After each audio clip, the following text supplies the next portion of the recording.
de Jesús, te suplicamos tu gracia y tu misericordia. Te pedimos, por favor, que nos asistas con tu Santo Espíritu. Permite, Padre eterno, por favor, que seamos beneficiados con las Sagradas Escrituras.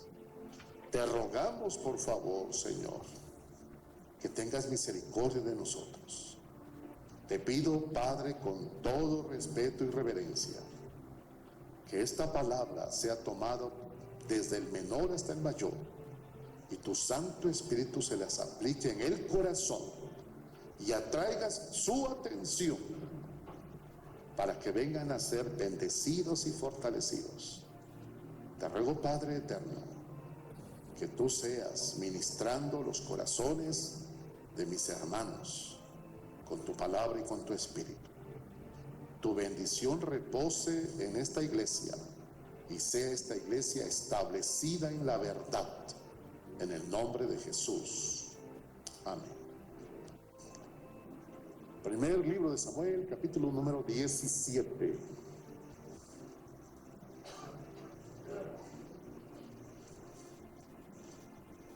Los filisteos juntaron sus ejércitos para la guerra y se congregaron en Soco, que en hebreo significa zarzal, lugar de espinas, que es de Judá, y acamparon entre Soco y Aseca.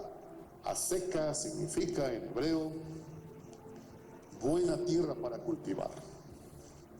En Efes Damim, que significa hasta aquí llegas, límites, hasta aquí llegas. Ahí se plantaron los filisteos, se juntaron sus ejércitos para la guerra. En la mañana hacía un recorrido de la intención de Saúl, el primer rey de Israel. Tenía una doble intención Saúl: juntar a todo Israel, y la segunda, acabar con los filisteos. Han pasado desde Josué hasta Saúl 350 años. 350 años. Ha habido 15 jueces. Hay momento de miseria, de derrota. Claman a Dios, levanta un juez. Está el juez viviendo, hay paz y prosperidad. Muere el juez, se denigra, caen en pecado, se alejan de Dios, caen en miseria, en desgracia, en opresión económica. Claman a Dios, viene otro juez. 15 veces, 350 años. Ya están en la tierra prometida, pero aún tienen muchos problemas. Veía yo con los hermanos en la mañana algunas cosas interesantes, y hoy voy a dedicarme al menos unos 5 minutos para recapitular en eso. La primera de ellas es la que aparece en el capítulo número 13 del primer libro de Samuel. Dice la Biblia que los filisteos contaban con un ejército, versículo número 5. Los filisteos se juntaron para pelear contra Israel, tenían 30,000 carros, 6,000 hombres de a caballo, y pueblo numeroso como la arena que está en la orilla del mar. Ese es el ejército de los filisteos. El ejército de Israel, verso número 2, escogió luego a 3,000 hombres. Dice el verso 2, 2,000 estaban con Saúl y 1,000 estaban con Jonatán. ¿De cuántos era el ejército de Israel? Era solamente de 3,000. El ejército de los filisteos, dice la Biblia, tenía 30,000 carros, 6,000 hombres de a caballo y un pueblo numeroso como la arena. La palabra filisteo tiene una interesante raíz. Filisteo, los filisteos vienen de Cam, de Canaán. Canaán es hijo de Cam. Noé tuvo 3 hijos: Cam, Sem y Jafet. Noé tuvo 3 hijos: Cam, Sem y Jafet. Cam fue el que se burló de su padre al ver la desnudez y la embriaguez de su padre. El hijo de Cam se llama Canaán. El hijo de Canaán se llama Filisteo. Los filisteos vienen de Canaán, de Cam, y Cam fue el hijo que fue maldecido por su padre Noé. Lo más interesante es que filisteo significa el que emigra. La palabra filistea significa el que emigra, el que llega a donde tú estás y te hace que te salgas. El que llega a donde tú estás y hace que te salgas. Esos son los filisteos. Así que aquí llegan los filisteos con todo un ejército. Dice la Biblia en el capítulo número 13, verso número 22, dice: así aconteció en el día de la batalla. No se halló espada ni lanza en mano de ninguno del pueblo que estaba con Saúl y Jonatán, excepto Saúl y Jonatán su hijo, que las tenían. Hay 6,000 hombres para la batalla. 6,000 hombres, perdón, 3,000 hombres para la batalla. 3,000 hombres. Pero los únicos que tienen espada y los únicos que tienen lanza son 2 personas, Saúl y Jonatán. Los demás no tienen nada. Los demás no tienen nada. ¿Cómo ves un ejército así? Que solamente Saúl y Jonatán tuvieran su cuerno de chivo y los demás no tengan nada más que machetes, trinches, recogedores para el heno, tarpalas, palas y picos. Ese era el ejército de Israel. Decía en la mañana, pero había una gran diferencia. Cuando Dios está al lado de un ejército que nada más tiene al menos 2 espadas, Dios hace cosas grandes. Cuando Dios está de tu lado, aunque sea que tengas 2 espadas, Dios hace cosas grandes. Y así recordar en la mañana lo que le dijo Jesús a los discípulos. Cuando llegaron los guardias del sacerdote a atraparlo, preguntó Jesús: ¿hay espadas? Y contestó Pedro: solamente tenemos una. Y contestó Jesús: con esa basta. Cuando Dios va a ayudar a dar a alguien, aunque tenga solamente una espada. Cuando Dios va a sanar a alguien, aunque tenga nada más un mejoral, lo sana. Cuando Dios va a sanar a alguien, aunque se tome nada más 2 prodolinas, sale adelante. Cuando Dios está contigo, lo poco que tengas es bendecido para sacarte adelante. Cuando Dios no está contigo, cuando Dios no te favorece, así tengas todo un arsenal de guerra, si Dios no está contigo y tengas un arsenal de guerra, estás perdido.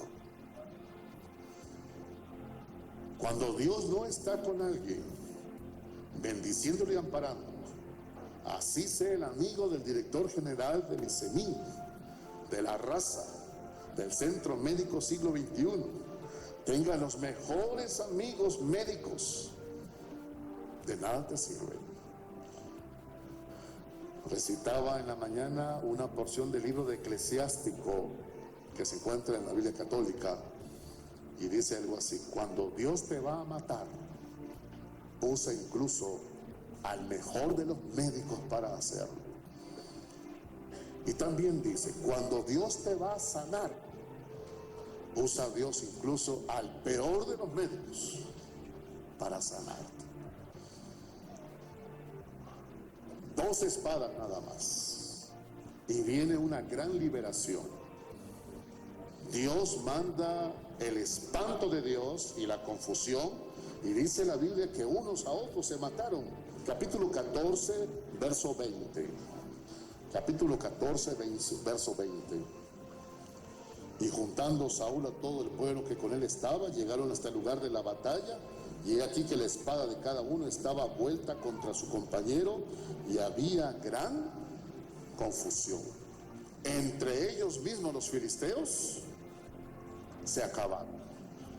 Dice el verso 23, así salvó, ¿quién? Jehová Israel aquel día. ¿Con cuántas espadas? Con 2 espadas. Bien dicen las Sagradas Escrituras, no es con espada ni es con, sino con su Santo Espíritu. En la mañana recapitulábamos acerca del capítulo 15, donde tiene un título, el capítulo 15. ¿Cuál es el título? Saúl desobedece y es desechado. Y el versículo 52 del capítulo 14 está arribita. ¿Cómo dice? Y hubo guerra encarnizada contra los filisteos todo el tiempo de Saúl. Y todo el que Saúl veía que era hombre esforzado y apto para combatir, lo juntaba, pero no tenían espada. En la mañana comentaba a los hermanos, necesitamos hombres que vengan a la iglesia, no solamente vengan, hombres que tomen su Biblia, porque la Biblia es la espada del Espíritu. Cada mañana, lean la palabra cada mañana, se humillen delante del Señor cada mañana. Hombre que no se humilla delante de Dios será humillado en el mundo. Hombre que no se arrodilla delante de Dios en su casa será arrodillado por el mundo. Hombre que no declara la victoria del Señor Jesucristo en su corazón será derrotado en el mundo.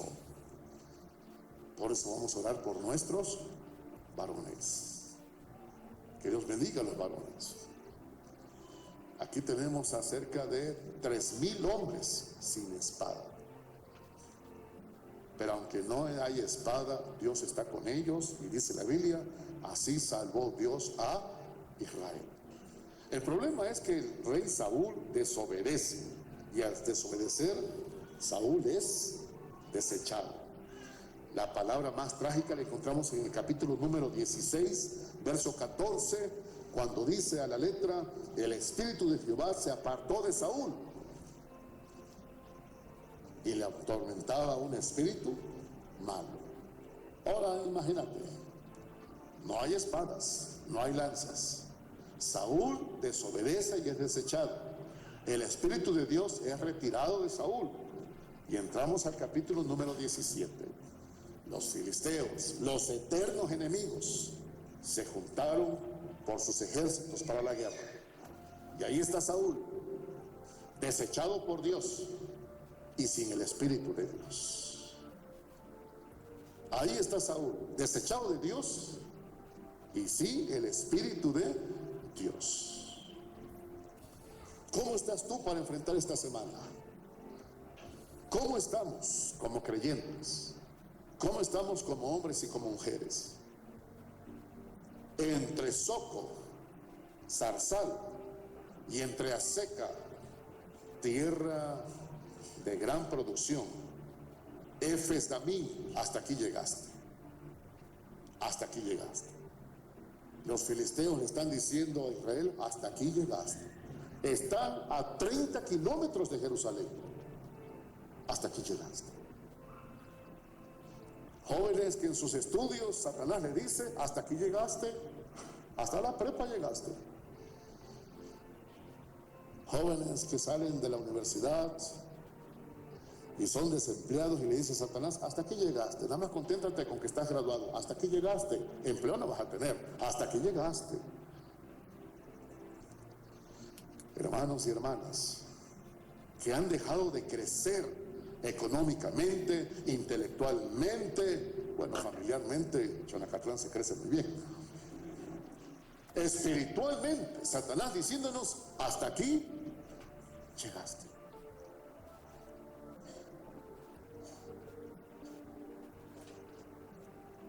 Dice la Biblia, hermanos, verso 2. También Saúl Y los hombres de Israel se juntaron y acamparon en el valle de Ela y se pusieron en orden de batalla contra los filisteos. Estudiaba yo la palabra y dice un comentarista, desde Josué hasta David, desde Josué hasta David, Israel nunca tuvo una estratega para las guerras. Desde Josué hasta David, Israel nunca tuvo una estratega para la guerra. Y esto comprende que Saúl tampoco fue un estratega para la guerra. No era un hombre de tácticas de guerra. Simplemente iba al montón. Por lo regular, Saúl acampaba y alrededor todos los demás. A Saúl en el centro y todos los demás alrededor, cuidándolo. Saúl se llega a presentar como un líder por carisma, porque era un hombre guapo, era un hombre alto, era un hombre bien parecido. Su papá era un hombre valeroso, su papá se llamaba Cis. Dice la Biblia, había un hombre llamado Cis, cuyo hijo era Saúl, varón valeroso de guerra. Su padre era de guerra. Saúl, de muy buena face, tenía carisma, vestía a las doncellas. Cuando muere Saúl, hace una oda a la muerte de Saúl y dice, oh doncellas de Jerusalén, lloren, porque el que las vestía con escarlatas ha muerto. Ese era Saúl.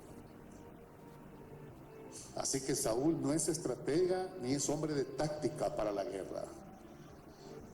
Una cosa es la táctica y otra cosa es la estrategia. La estrategia es el plan con el cual se va a ganar y la táctica es cómo se va a ganar. ¿Sabían ustedes que don Francisco Villa, uno de sus figuras que mucho le ayudó a Francisco Villa para ser el centauro del norte, fue la vida de David? Cuando uno lee la vida de David, dice la Biblia que David no dormía en un solo lugar, sino cambiaba de residencia para dormir. Eso también hacía Francisco Villa.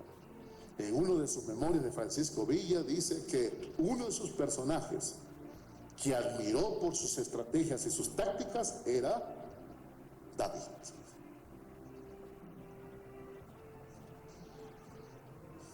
Estamos aquí entonces con Saúl, se va a enfrentar a la guerra. No hay espadas, no hay lanzas, hasta aquí llegaste. Dice la Biblia, verso número 3, y los filisteos estaban sobre un monte y a un lado, a Israel estaba sobre otro monte al otro lado, y el valle entre ellos. Salió entonces del campamento de los filisteos un paladín, el cual se llamaba Goliat, el que destierra. La palabra hebrea significa el que te destierra, el que te saca, el que no quiere que estés allí, el que te saca. ¿De dónde te han sacado? Estás estudiando una carrera y de pronto la materia se vuelve muy difícil y te sacan. Estás en un trabajo y de pronto se vuelve muy difícil y te sacan. Tu familia se vuelve un aspecto muy difícil, el matrimonio, y vas para afuera. Goliat, el gigante que te saca, el que quiere que no estés allí. Filisteos, los que migran y se posesionan. Hay una tribu de las 12 tribus de Israel que no aparece en el libro de Apocalipsis. Y los filisteos se salieron con la suya. Y esa es la tribu de Dan. Los sacó, los orilló a irse hacia el norte, tierra que no le correspondía vivir a Dan, la tribu de Dan. Les correspondía la tierra que estaba entre el río Jordán y el mar Mediterráneo, Pero los filisteos los sacaron, los empujaron, los llevaron hasta la orilla. La tribu de Dan no aparece en el libro de Apocalipsis. Fueron desterrados, los hicieron emigrar. Aquí está Goliat, listo para desterrar. Dice la Biblia en el verso número 5: traía un casco de bronce en su cabeza y llevaba una cota de malla, y el peso de la cota eran 5,000 ciclos de bronce. Sobre sus piernas traía grebas de bronce y una jabalina de 80 de bronce entre sus hombros. El asta de su lanza era como de un rodillo de telar, y tenía el hierro en su lanza 600 ciclos de hierro, e iba su escudero delante de él. Goliat, y el soldado más escaso de los filisteos, vestía mejor que Saúl. El soldado más escaso en armamento estaba mejor armado que Saúl. Vuelvo a repetirlo, hermanos. El soldado más escaso de los filisteos estaba mejor armado que Saúl. Para que tengas una idea, si solamente Saúl y Jonatán eran los dos que estaban armados,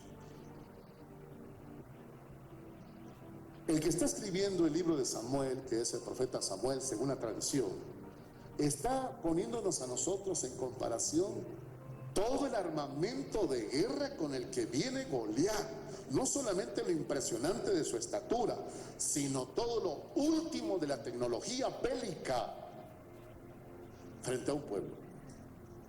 Desgraciadamente, Saúl tiene dos cosas en contra: ha sido desechado por Dios, y la segunda, el Espíritu de Dios le ha sido retirado. Dice la Biblia, dice la Escritura en el verso número 8: y se paró y dio voces a los escuadrones de Israel, diciéndoles: ¿para qué os habéis puesto en orden de batalla? ¿No soy yo el filisteo y vosotros los siervos de Saúl? Escoged de entre vosotros un hombre que venga contra mí.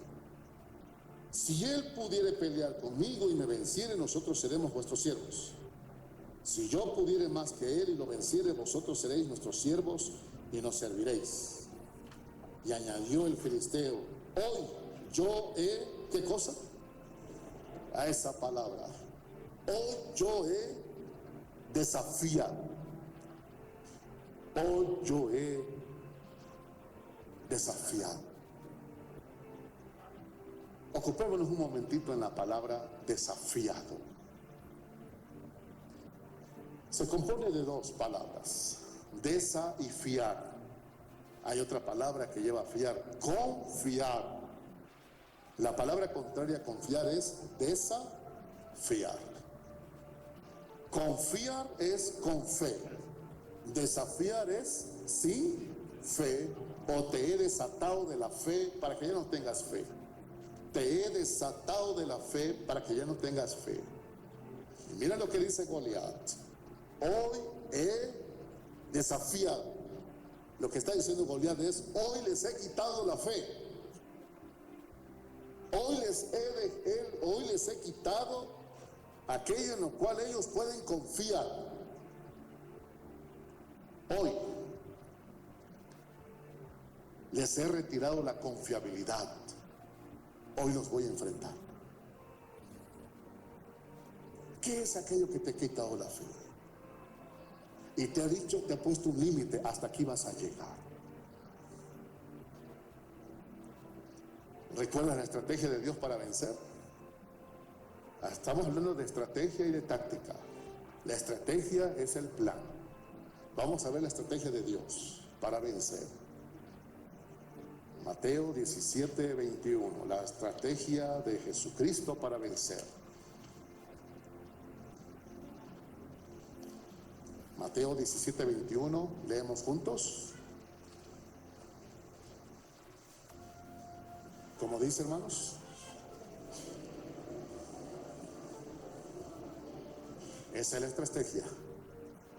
¿Cuál es la estrategia? oración y ayuno. Contra una enfermedad, oración y ayuno.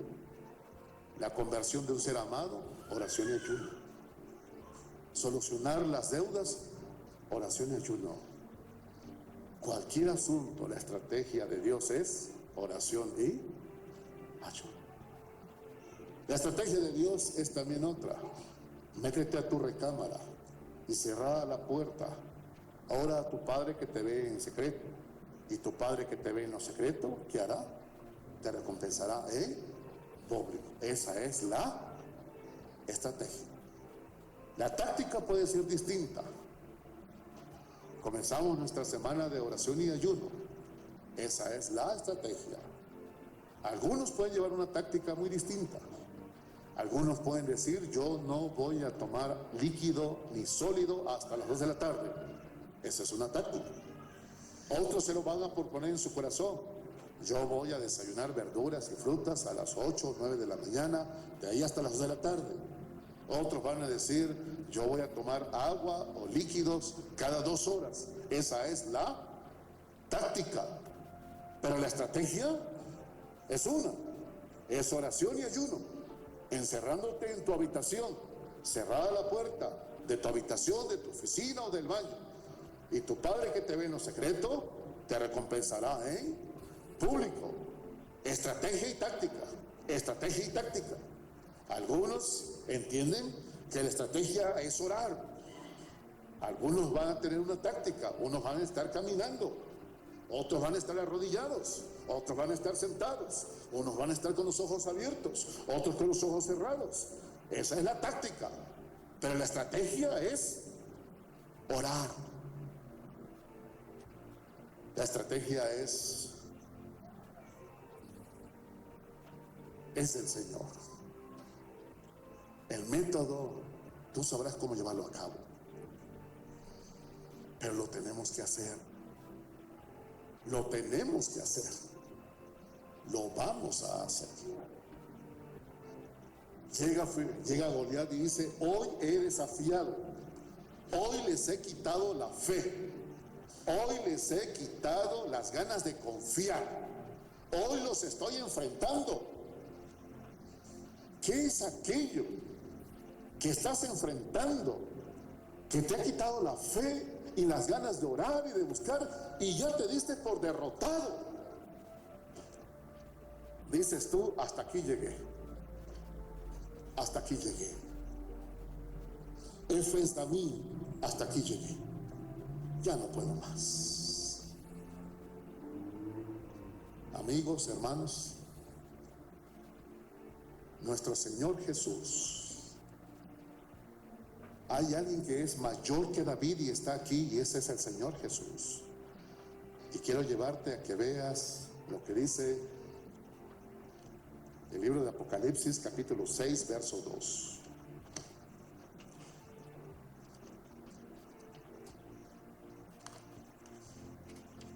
Apocalipsis 6:2.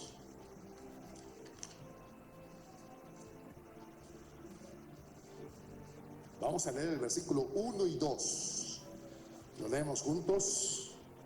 Vi cuando el Cordero abrió uno de los sellos, y uno de los 4 seres vivientes, es decir, con voz de trueno, ve y mira.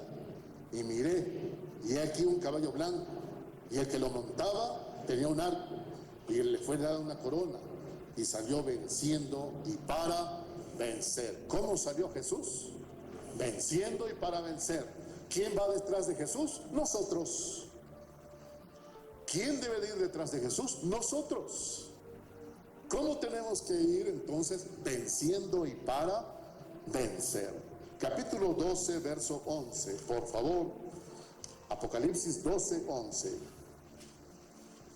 Bueno, vamos a leer desde el 10 y 11 vamos a leer. Leamos juntos.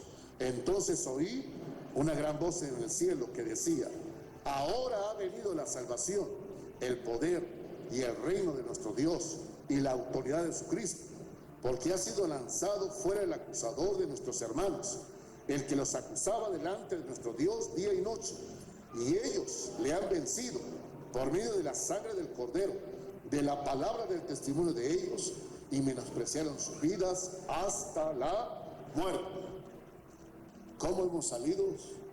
Estamos saliendo con Jesús, venciendo y para vencer. Por último, hermanos, Juan 16:33. Evangelio de Juan 16:33.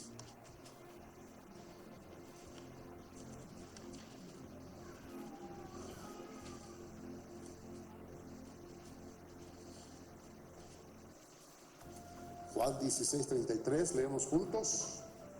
Estas cosas os he hablado, para que en mí tengáis paz.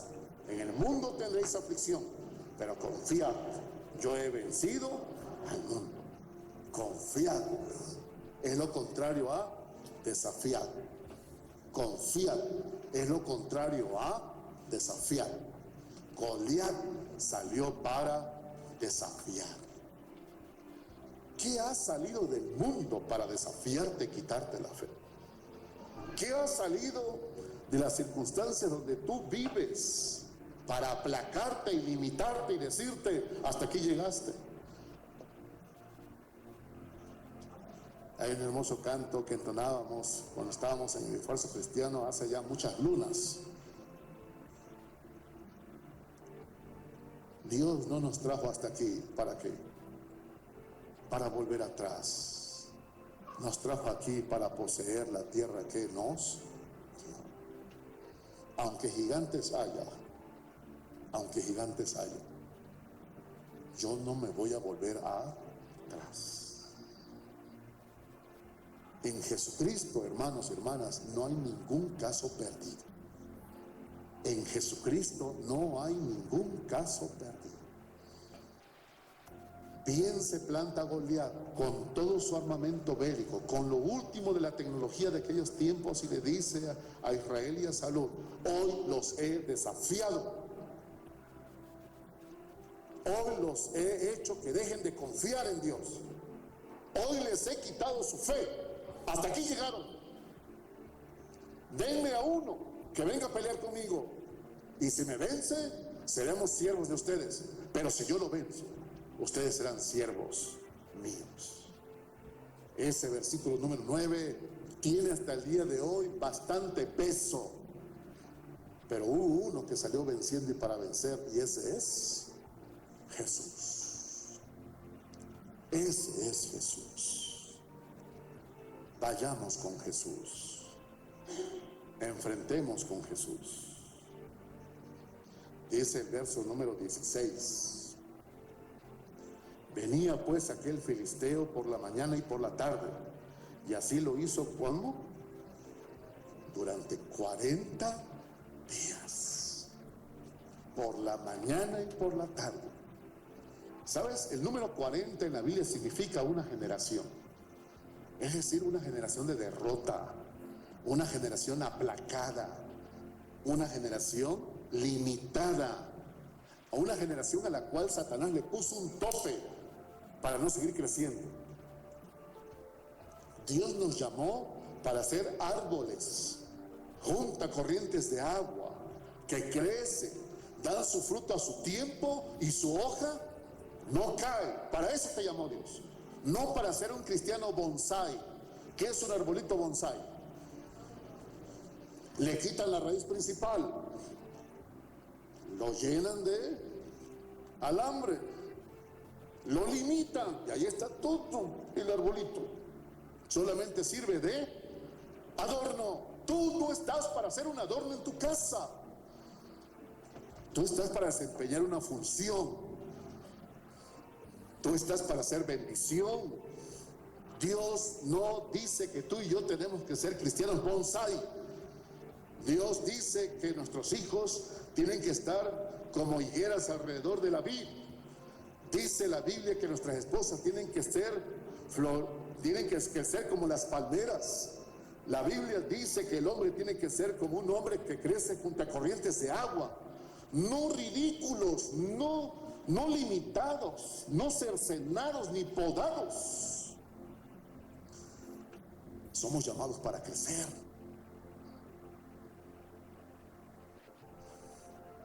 Por eso vamos a ayunar, hermanos, por nuestros varones, pequeños y mayores. Dios no nos trajo aquí para volver atrás. ¿Qué es aquello que te ha desafiado y te ha quitado la fe? Dice la Biblia que Goliat provocó en el pueblo de Israel miedo, y se quedaron estáticos.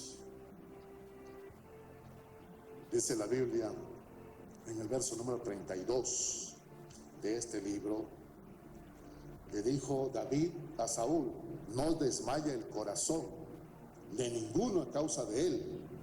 Tu siervo irá y peleará contra este filisteo. Esta tarde te digo, no desmaye tu corazón. Jesucristo irá contigo y peleará esa batalla. No desmaye tu corazón. Que no desmaye tu corazón. El pastor David, en la escala social de Israel, es la labor más baja, es más baja socialmente hablando, ser pastor de Israel. Pero recuerda lo que dice 1 Corintios 1:25, lo más débil de Dios es más poderoso que los hombres. Para David, en el versículo 26, Goliat no es un gigantón. En el versículo 26, para David, Goliat es un incircunciso que está provocando los escuadrones del Dios ¿qué? Viviente.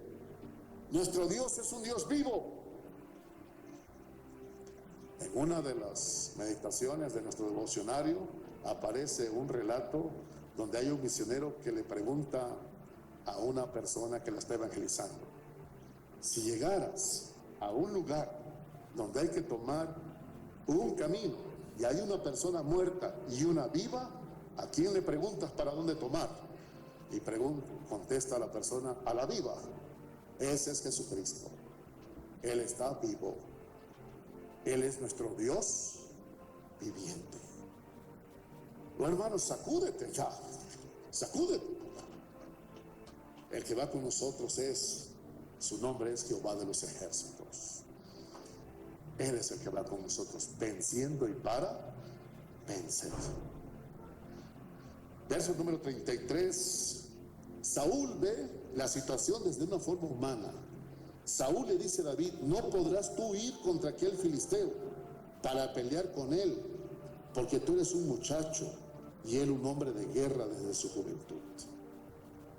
Saúl sigue viendo las cosas desde una mentalidad muy humana. En el verso 38 dice la Biblia que Saúl vistió a David con sus ropas, puso sobre su cabeza su casco de bronce, le armó con su coraza, se ciñó David la espada, probó a andar porque nunca había hecho la prueba, y dijo David a Saúl: yo no puedo andar con esto porque nunca lo practiqué. Y David echó de sí aquellas cosas. ¿Cómo ves eso? El más alto de todo Israel es Saúl. El que tiene la armadura para enfrentar a Goliat es Saúl. Pero le hace falta una cosa, y eso se llama fe. Eso se llama fe. Agarra a Saúl y le pone su cota, le pone su coraza, le pone su yelmo, le pone su espada, y David no podía andar. Esto tiene maña. Dicen los antropólogos, dicen los arqueólogos, si David hubiera ganado la batalla con todos estos accesorios de guerra de Saúl, entonces quien se iba a atribuir la victoria era porque llevaba todas sus cosas. Y dijo David: no, yo esto no me sirve, va para atrás, esto no. Yo voy en el nombre de Jehová de los ejércitos. Amados hermanos, concluyamos en esta hora. En el verso 46 y 47, para concluir, leemos juntos estos dos versículos. ¿Qué dice David? Jehová te entregará hoy en mi mano y te venceré y te cortaré la cabeza. Y daré hoy los cuerpos de los filisteos a las aves del cielo y a las bestias de la tierra. Y toda la tierra sabrá que hay Dios en Israel. Y sabrá toda esta congregación que Jehová nos salva con espada, con lanza, porque de Jehová es la batalla, y Él los entregará en nuestras manos. ¿De quién es la batalla? De Jehová. La batalla es de Jehová. La batalla es del Señor. El que se va a encargar de la conversión de tus seres amados es el Señor. El que se va a encargar de la sanidad es el Señor. El que se va a encargar de tu situación es el Señor. Pero tú estás llamado a crecer. Tú estás llamado a crecer. Así que quita los topes. Quita los topes. Ante la modernidad humana de Goliat, la fe de David. Amados hermanos, les pido, creo que he aprendido al meditar en esta palabra que no puedo desafiarlos, porque la palabra desafiar es quitarte la fe. Lo que sí puedo hacer es confrontarlos para que ustedes pongan en práctica su fe. No es con espada, ni es con ejército, sino que es con su Santo Espíritu. Y los que hoy escuchamos esta palabra, entendemos la estrategia de Dios. Y cada uno de nosotros llevará una táctica, pero la victoria es de Él, Señor. Vamos a ofrecernos al Señor como un culto racional, nuestros propios cuerpos, en esta semana de victoria. Y vamos a orar por los hombres de las casas para que crezcan en el Señor, crezcan en gracia, crezcan en conocimiento del Señor, crezcan en bendición. Hombres que no sean derrotados más que por el Señor, por su palabra y por su espíritu. Hombres que no lloren más que frente a su Señor. Hombres que no se humillen más que frente a su Señor. Hombres que se arrodillen delante de Jesús y estén bien parados allá afuera en la sociedad. Hombres vigorizados por el Espíritu Santo de Dios. Hombres bendecidos. Esta semana oraremos por tu esposo, tu hermano, tu tío, tu abuelo, el novio, el hermano. Pero también estaremos orando por los enfermos. Que Dios obre sanidad. Que no estemos apachurrados, sino que estemos, como dijo David, la batalla es del Señor. Y hoy se sabrá que el Señor es Dios de Israel. Allí en tu lugar, vamos a ponernos de pie y vamos a orar. Padre, en el nombre de Jesús, te presentamos nuestras vidas. Queremos orar y ayunar por los hombres de la casa. Los mismos hombres oraremos y ayunaremos por nosotros mismos, para que tú, Señor, señorees en nuestras vidas, para que tú sanes, liberes, vivifiques. Oraremos por el novio, oraremos por el hermano, oraremos por el padre, por el esposo, por el tío, por el sobrino, por los primos. Oraremos. Oh Señor, levanta una generación de hombres temerosos de ti, armados con la palabra, con el escudo de la fe, con el yelmo de la salvación, con el apresto del evangelio, con la coraza de la justicia. Hombres armados que vayan detrás de ti venciendo y para vencer. Hombres que declaren y digan: si Dios es con nosotros, ¿quién contra nosotros? Esposas bendecidas por este tipo de hombres en sus hogares. Hermanas amadas y cuidadas. Novias entendidas y protegidas. Oh Señor, te rogamos, Padre, que avives tu obra en los hombres de esta iglesia. Oramos, Padre eterno, porque sanes a los enfermos de esta iglesia. Que se sepa, Señor, que Jesucristo hace cosas grandes en esta iglesia con sus hijos y con sus hijas. Padre, en tu nombre sea desbaratado todo aquello que nos ha impedido crecer como cristianos, como empresarios, como hombres y como mujeres, como estudiantes.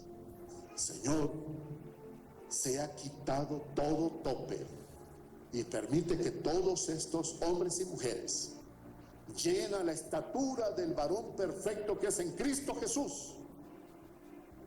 Hombres y mujeres junto a corrientes de agua que dan su fruto a su tiempo y su hoja no cae. Ninguno de los que está aquí venga a ser un bonsái. Libéralos para tu gloria y tu honra. Desátalos para que alcancen toda la plenitud de su madurez. Bendícelos y prospéralos. Que tu gracia sea con mis hermanos y vean ellos que tú vas al frente de sus batallas y no den ni un paso atrás, sino que antes bien vayan de triunfo en triunfo y de gloria en gloria en Cristo Jesús. Amén. Dios les bendiga.